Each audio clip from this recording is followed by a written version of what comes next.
Madakalavaripalle NH-67 road పక్కనే ఎవరూ లేని ఇంటికి తాళాలు పగలగొట్టి చొరబడ్డ దుండగులు.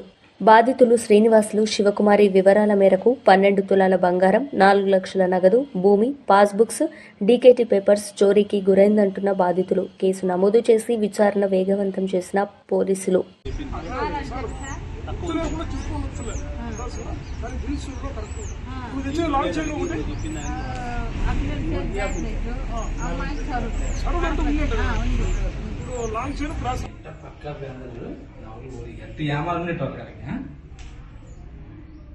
రెండు బీరువాలు ఏం లేవు ఇంక మట్టంగా కింద బిగించాను లేవా సీసీ కెమెరా. నేను సీసీ కెమెరా ఉందేమో ఉంటే క్లూ ఉంది.